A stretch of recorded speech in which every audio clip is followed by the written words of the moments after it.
Lanjut, fikih dan syariah. Ya, tadi saya sampaikan bahwa fikih ini sama dengan syariah. Ini kata kuncinya ya. Jadi kalau kita berbicara, makanya orang-orang orientalis sering meluncurkan sebuah isu dengan kata-kata syariah itu sesuatu yang menyeramkan. Ya kan? Kita dukung penerapan syariat Islam. Yang ada di benak antum apa? Saya tanya, nih antum. Ketika kita mendengar kata-kata kita dukung penerapan syariat Islam, yang ada di benak antum mendengar kata-kata itu apa? Khilafah. Yang awal. Ketika kita mendengar kata-kata kita dukung penerapan syariat Islam, apa yang ada di pikiran? Top of mind. Yang pertama kali terlintas dalam pikiran kita apa? Apa yang diahwat? Hah?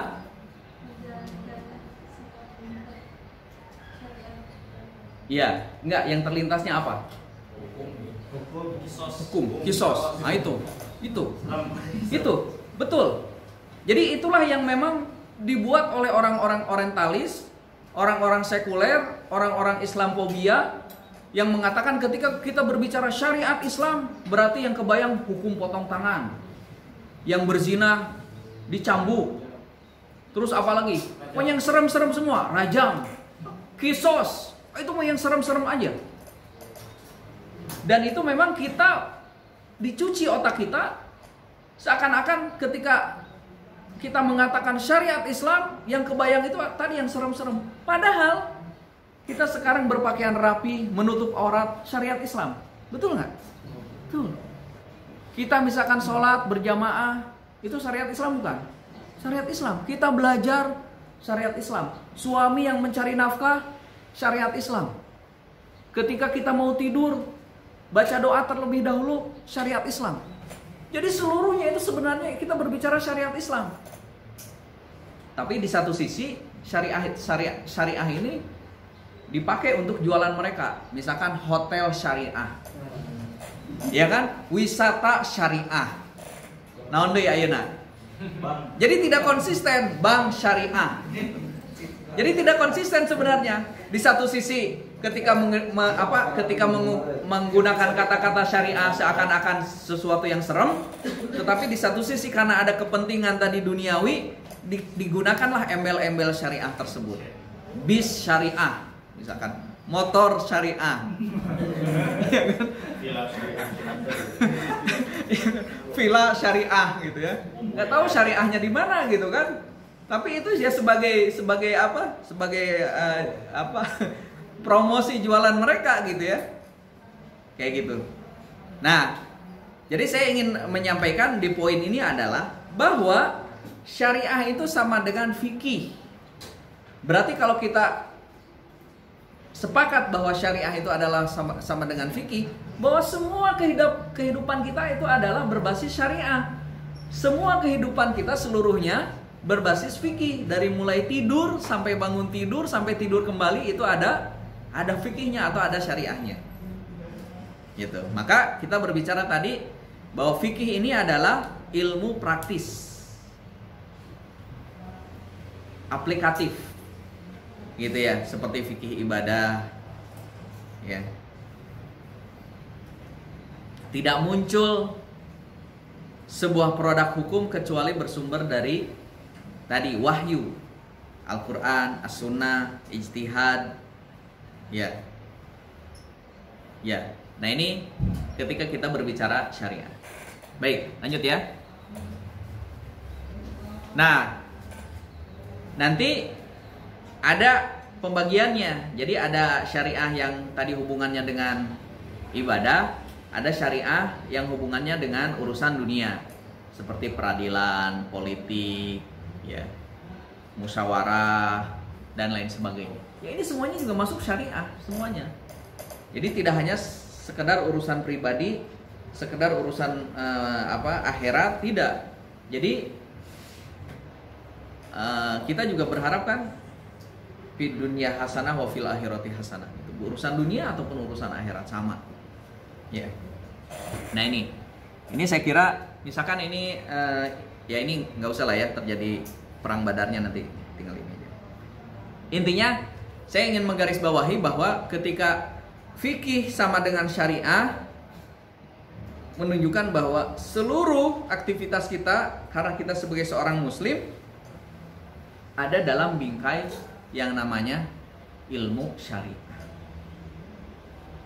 Ya, dari mulai makan, berpakaian, tidur, berinteraksi, ya, ngobrol, ucapan, semua itu adalah dalam bingkai semuanya syariah, fikih, gitu. Oke ya, lanjut. Nah, sehingga setelah kita memahami tadi urgensi, kemudian setelah urgensi, kemudian kita mengetahui proses terjadinya fikih itu seperti apa, definisi fikih sudah dijelaskan juga tadi, terus terkait juga dengan apa bahwa syariah itu sama dengan fikih, maka kita akan bisa menyimpulkan sebenarnya apa tujuan kita belajar fikih.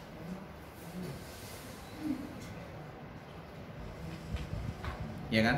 Rata-rata kalau kita ditanya tujuan kita belajar fikih apa? Misalnya jawabannya apa?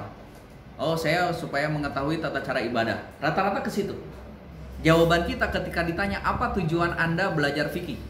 Jawabannya rata-rata supaya saya bisa beribadah dengan benar, atau supaya saya bisa beribadah, atau supaya saya bisa sholat sebagaimana yang dicontohkan oleh Nabi dan Rasul, gitu ya. Misalkan gitu ya. Kita selalu menjawabnya seperti itu.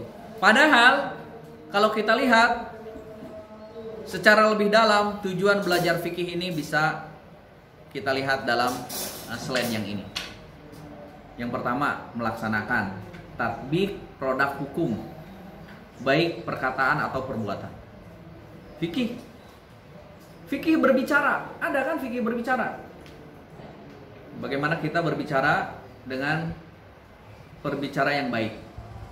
Wala taqul lahuma uff. Tidak boleh kita mengatakan perkataan yang menyakiti orang tua kita. Itu berarti fikih berbicara. Iya kan? Suara kita tidak boleh lebih tinggi daripada orang tua kita atau yang lebih tua dari kita ketika kita berbicara. Itu kan fikih berbicara. Bagaimana perkataan kita itu adalah perkataan yang sopan santun. Itu kan fikih berbicara. Gitu. Apalagi perbuatan, ya, perbuatan, sikap dan lain sebagainya. Kemudian yang kedua menuju kepada amal Islami. Amal. Jadi fikih ini berbicara amal. Jadi bukan berbicara. Jadi fikih ini berbicara amal, bukan berdebat tentang dalil. Bukan ya? Karena berdebat tentang dalil di mana? Di usul fikih, bukan di fikih. Jadi fikih ini berbicara amal. Misalkan ada yang berdebat sholat subuh, ada yang pakai kunut, ada yang tidak pakai kunut. Akhirnya berdebat, ya, sampai menjelang subuh itu debat itu antara sholat subuh pakai kunut dan tidak kunut. Setelah itu mereka tidur dan tidak ada yang sholat subuh. Kesiangan gitu, maksudnya kesiangan. Jam 6 baru bangun. Karena fikih ini berbicara amal Islami. Yang selanjutnya, ini yang lebih luar biasa lagi, menuju kejayaan Islam dengan melaksanakan seluruh fikih Islam yang komprehensif, seluruhnya. Jadi kalau misalkan berbicara tadi hukum potong tangan, terus kisos, terus rajam dan lain semua, itu sebenarnya pelanggaran-pelanggaran syariat yang besar. Dan itu bisa jadi hanya bagian kecil saja. Mungkin hanya sekian persen dari seluruh syariat yang ada. Misalkan seluruh syariat ini 100%. Nah yang tadi yang berbicara kisos, kemudian potong tangan, kemudian ada rajam gitu ya, cambuk dan lain sebagainya, itu bagian kecil aja dari seluruh syariat yang ada. Tetapi yang digembar-gemborkan, yang terus dipublikasikan oleh mereka yang benci Islam, itu adalah yang kecil ini. Seakan-akan ini menjadi sesuatu yang besar, seakan-akan seluruh syariat Islam itu seperti itu. Padahal bukan. Itu hanya bagian kecilnya saja. Bagian besarnya sesungguhnya kita sudah melaksanakan hari ini. 80%, 70%, 85% itu sudah melaksanakan. Gitu. Sampai yang terakhir ini, tujuan belajar fikih ini adalah mengembalikan peradaban Islam. Peradaban Islam yang sampai abad ke-20. Iya kan? Sampai runtuhnya Turki Utsmani. Itu peradaban Islam. Runtuhnya Turki Utsmani pada tahun 1924. Iya kan? Berarti secara teori, secara konsep, terus dibuktikan secara aplikasi kenyataannya bahwa dengan menerapkan syariat Islam, umat Islam akan berjaya. Sampai disebutkan sampai runtuhnya Turki Utsmani 1924. Akhir abad ke-20. Nah, abad ke-21 di masa kita sekarang sudah mulai lagi. Kebangkitan Islam mulai kembali di abad 21. Nah, ketika kita melaksanakan syariat ini dalam rangka apa tujuannya? Mengembalikan peradaban Islam, mengembalikan kejayaan Islam. Jadi umat Islam tanpa Islam dia akan mundur, akan runtuh. Jadi kalau Islam ingin maju, Islam ingin kembali berjaya sebagaimana masa keemasan Islam, Islam atau umat Islam tidak ada cara selain kembali kepada Islam. Dalam hal apapun. Dalam seluruh aspek kehidupan. Mulai dari hal-hal yang kecil dulu. Mulai dari diri sendiri, mulai dari keluarga kita, masyarakat, terus seperti itu. Tahapannya seperti itu. Oke. Nah, kalau usul fikih ini adalah tatbiq qawaid wa nadhariyat 'alal adillah at-tafsiliyah. Kalau usul fikih menerapkan kaidah-kaidah dan metode dalam mengkaji dalil. Itu ranahnya ilmu usul fikih. Jadi kita dari sini sudah bisa menjelaskan ya, sudah bisa dijelaskan. Oh, ternyata ini loh. Saya baru paham hari ini ternyata perbedaan fikih dan usul fikih ini. Jadi selama ini campur gitu. Ini ranahnya usul fikih, ini adalah ranahnya fikih. Dalam kenyataannya. Ternyata setelah ini kita memahami, oh ternyata fikih ini seperti ini. Usul fikih ranahnya dalam mengkaji. Dan ahli usul fikih sangat jarang, termasuk di Indonesia, sangat jarang. Karena ahli usul fikih berarti dia menguasai Al-Quran, hafal Quran, bisa bahasa Arab, hafal hadis, menguasai hadis, paham tentang hadis, paham tentang qawaid fikih, paham tentang kaidah-kaidah dalam bahasa Arab segala macam. Ini ahli usul fikih dan sangat jarang. Ya, sangat jarang ahli usul fikih ini. Gitu. Kalau fikih sebenarnya lebih mudah karena lebih kepada resume, rangkuman dari produk. Misalkan saya, ya hanya ini aja. Oh, ini pendapatnya mazhab ini. Jadi kita hanya menikmati produk yang sudah dibuat para ulama. Gitu. Yang sudah disimpulkan berdasarkan dalil-dalil tadi, kita hanya terima jadi produk-produk ini. Karena nggak mungkin hari ini kita misalkan langsung nih merujuk Al-Quran, ini ayatnya ini hadisnya gini. Kemudian kita simpulkan sendiri, nggak mungkin. Ilmu kita terbatas, pemahaman kita terbatas. Maka ketika berbicara fikih ini kita berbicara produk fikih. Ini pondasi syariah ini sebenarnya aplikatif tadi ya sudah saya jelaskan.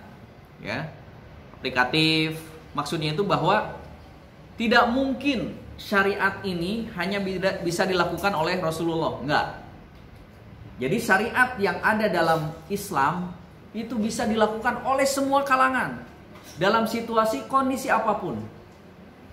Di zaman Rasulullah, di zaman para sahabat, zaman tabi'ut tabi'in, di zaman kita, di zaman setelah kita, itu bisa dilakukan, aplikatif. Sholat, Rasulullah sholat, para sahabat sholat, para tabi'ut tabi'in sholat, kita juga sholat. Bisa melakukan sholat. Saum, sama. Kita juga bisa melakukan saum. Dalam hal apapun, Rasulullah menikah, sama, kita juga menikah. Gitu. Ya.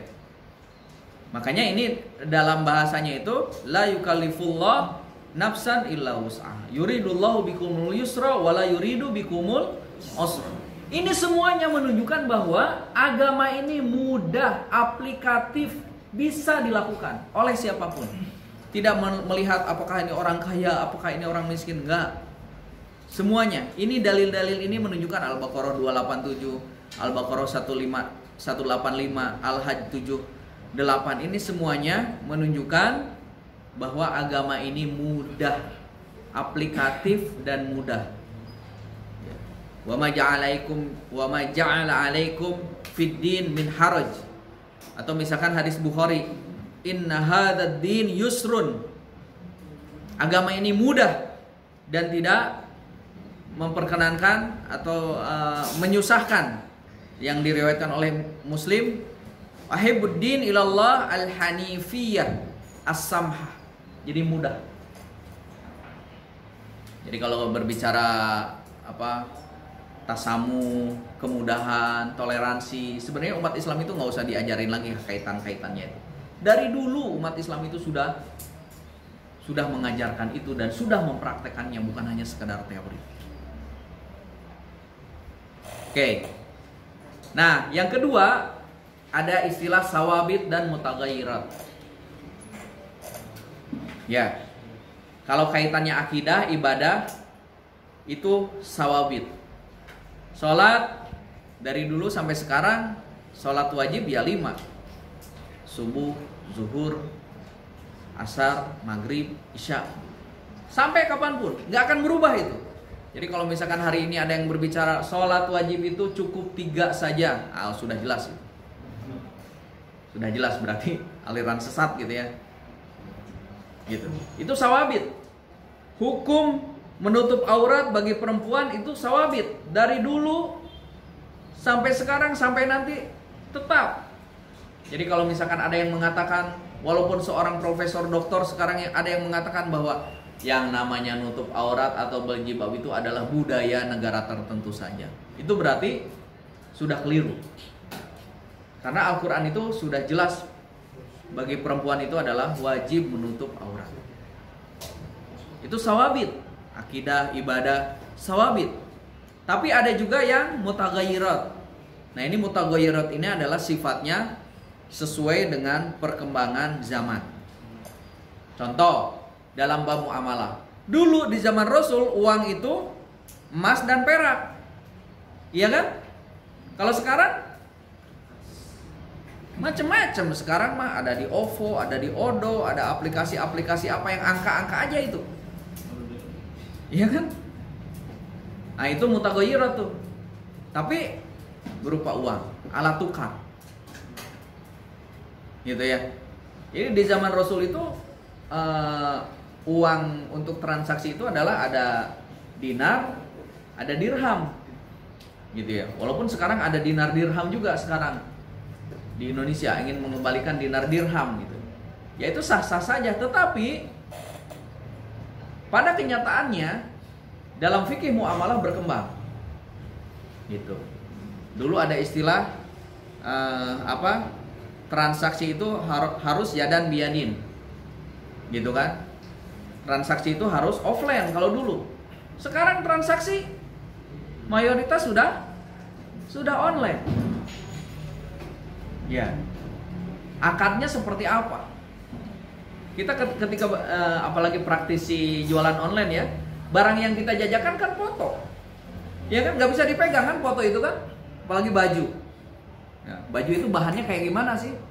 Ya kan? Yang kita lihat adalah deskripsinya, deskripsi baju ini, oh bahannya terbuat dari ini. Tapi nggak dipegang kalau nggak bisa dipegang kalau jualan online. Ya kan? Hanya lihat fotonya saja, kemudian klik sepakat bayar. Nanti kirimnya barangnya nanti dikirim. Pas dikirim gitu, ternyata tidak sesuai. Ukurannya XL, ternyata yang dikirim misalkan double XL, jadi longgar. Nah ini sekarang berkembang gitu ya, mutagayyirat. Ya, termasuk dalam hal urusan politik dan lain sebagainya. Berkembang gitu ya. Ya, kalau lihat dari kepemimpinan Khulafaur Rasyidin aja berbeda-beda.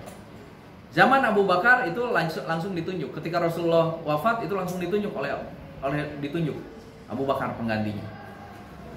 Ya kan? Tapi ketika setelah Abu Bakar itu kandidatnya ada beberapa. Begitupun ketika Utsman, begitupun ketika Ali. Kemudian zaman sekarang berubah. Itu menunjukkan mutaghayyirat. Ya. Nah, kemudian yang selanjutnya adalah pondasi syariah yang ketiga itu adalah tujuan syariat, maqasid syariah. Di antaranya maqasid syariah nanti juga akan ada materi lanjutannya. Tapi setidaknya di sini kita memahami bahwa yang dimaksud maqasid syariah itu adalah Islam ini menjaga, jadi syariat Islam ini diantaranya adalah paling utama menjaga 5 hal pokok ini dalam kehidupan kita. Ini berlaku universal, khususnya buat kita sebagai umat Islam. Jadi syariat-syariat yang ada itu semuanya dalam rangka untuk menjaga 5 hal yang sangat penting dari kehidupan ini. Agama, jiwa, akal, keturunan, harta. Yang kita kenal dengan istilahnya kalau dalam bahasa Arabnya ada hifzuddin, menjaga agama. Makanya hukumannya berat karena ini pelanggaran syariat. Keluar dari agama Islam, murtad. Hukumannya apa? Bisa dibunuh hukumannya. Berat. Karena ini menjaga agama. Agama ini tiket kita untuk masuk surga. Keluar dari agama Islam, udah kita hilang. Kita tidak bisa masuk surga. Ya, begitu juga hifzul akal. Akal. Hukumannya juga sama berat. Akal ini berarti kenapa umat Islam mengharamkan khamr? Karena akan merusak akal. Kenapa misalkan Islam mengharamkan pornografi? Karena akan merusak akal. Hukumannya berat. Begitupun keturunan, menjaga keturunan. Kenapa ada larangan mendekati zina? Kenapa ada larangan berpacaran? Karena apa? Dalam rangka untuk menjaga keturunan. Ada syariat nikah, ada syariat tolak, gitu ya. Ini semuanya dalam rangka menjaga keturunan supaya jelas. Di dalam Islam kan ini sangat luar biasa, lengkap kaitannya menjaga keturunan ini. Yang terakhir adalah menjaga harta, hifzul mal. Islam mengakui privasi harta. Makanya yang mencuri dalam Islam bagaimana? Potong tangan. Tapi semua itu bisa dilakukan, kisos, potong tangan dan lain sebagainya, itu bisa dilakukan oleh pemerintah Islam. Gak bisa secara pribadi, kamu mencuri ya, saya potong tangan. Gak bisa. Kita yang masuk penjara nanti. Karena itu yang boleh melakukan itu hanya pemerintahan Islam. Pemerintah gitu. Pemerintah yang bisa melakukan. Tidak boleh pribadi atau organisasi manapun ya nggak boleh melakukan itu. Yang bisa melakukan adalah pemerintah. Makanya sekarang di Indonesia belum bisa melakukan itu. Gitu. Kalau negara-negara yang lain itu sebagian sudah ada yang bisa melakukan. Tapi itu kan bagian bagian dari syariat Islam secara keseluruhan. Gitu ya. Oke, lanjut. Nah, yang selanjutnya ini ada 2 slide lagi ya. Metode belajar fikih. Nah, ini secara umum metode belajar fikih itu 3. Yang pertama adalah sistematik ya, al-qiraah al-manhajiyah, misalkan yang dilakukan di pesantren-pesantren pada umumnya. Jadi kita ngaji kitab gitu ya. Dan ini memang sangat cocok untuk thalabul ilmi.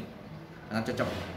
Kita ngambil misalkan satu referensi buku fikih, kita ngaji bareng-bareng dengan seorang ustadz, seorang kiai ya. Bab demi bab sampai selesai hatam satu kitab, lanjut ke kitab selanjutnya. Ini yang kita sebut dengan al-qiraah al-manhajiyah. Kemudian yang kedua adalah kajian ilmiah. Ini biasanya dilakukan oleh para mahasiswa S1, S2 gitu ya. Tesis, skripsi gitu kayak gitu ya. Ya. Nah, kemudian yang ketiga adalah autodidak, googling. Ada pertanyaan, apa hukumnya wanita haid membaca Quran misalkan, nyari searching. Tapi kadang kita bingung. Sumber referensi misalkan website yang satu boleh, website yang kedua nggak boleh. Website yang ketiga misalkan boleh dengan syarat. Ini kita yang mana? Kita milih yang mana? Makanya saya kasih tanda merah. Namun mesti selektif dan terkadang menemukan hal yang rumit dan tidak cukup dengan pemahaman sendiri. Ya, tetap pada akhirnya kita bertanya. Fas'alu ahla dzikri in kuntum la ta'lamun. Kita akhirnya tetap bertanya kepada ustaz. Ustaz, gimana hukumnya wanita haid membaca Quran? Boleh tidak? Saya baca di internet, ada yang membolehkan, ada yang tidak membolehkan, ada yang membolehkan dengan syarat. Gitu kan? Nah kan autodidak ya, baca al-qiraah al-fardiyah. Yang terakhir, nah ini yang sudah saya sampaikan di pertemuan pertama kemarin. Jadi madrasah fikih. Jadi di dunia ini hanya ada 2. Fikih berdasarkan kajian mazhab, metode mazhab. Yang kedua adalah fikih berdasarkan merujuk pada Al-Quran dan As-Sunnah. Tapi ada catatannya. Yang pertama, fikih berdasarkan kajian mazhab ini masyru'. Tapi catatannya tidak boleh fanatik terhadap mazhab tersebut. Jadi mentang-mentang saya mazhab Syafi'i, saya menyalahkan selain mazhab Syafi'i, itu tidak boleh. Karena sama-sama punya argumentasi dalil. Tidak boleh saling menyalahkan. Atau misalkan mazhab yang lain menyalahkan mazhab yang satunya lagi. Itu tidak bisa. Itu catatannya. Yang kedua, yang tidak berdasarkan mazhab, itu juga boleh. Tetapi catatannya, dia juga harus melihat pendapat mazhab. Kenapa? Karena yang berdasarkan mazhab juga pasti. Apakah Imam Syafi'i menentukan hukum tersebut tidak berdasarkan Al-Quran dan As-Sunnah? Pasti. Tidak mungkin semua mazhab menentukan hukum tertentu pasti merujuk referensinya itu adalah Al-Quran dan As-Sunnah. Ijma' qiyas, misalkan minimal 4 tadi dalil yang disepakati. Boleh, silahkan gitu. Tapi tetap melihat juga pendapat mazhab. Oh, ternyata berdasarkan kesimpulan ini disimpulkan bahwa misalkan zakat fitrah itu dengan bahan pokok. Lihat pendapat mazhab. Oh, ternyata yang didukung bahwa zakat fitrah menggunakan bahan pokok adalah pendapat Imam Syafi'i, pendapat Imam Malik, dan pendapat Imam Ahmad. Terus disimpulkan, oh ternyata zakat fitrah ternyata boleh dengan qimah, dengan nilai uang. Pas dilihat ke mazhab fikihnya, oh ternyata dalam mazhab fikih yang membolehkan zakat fitrah dengan uang mazhabnya Imam Abu Hanifah. Makanya kalau kita lihat pendapat Imam Abu Hanifah itu banyak digunakan dalam kajian fikih muamalah. Pendapat Imam Abu Hanifah ya, banyak digunakan dalam kajian fikih muamalah. Kenapa? Karena Abu Hanifah ini terkenal selain ahli fikih, beliau juga saudagar, pengusaha, tukang dagang. Makanya memahami betul. Nah, saya kira ini ya untuk pertemuan kita hari ini. Urgensi, kemudian ini ya, proses, kemudian definisi fikih, kemudian tujuan, fondasi, metode, dan madrasah. Oke.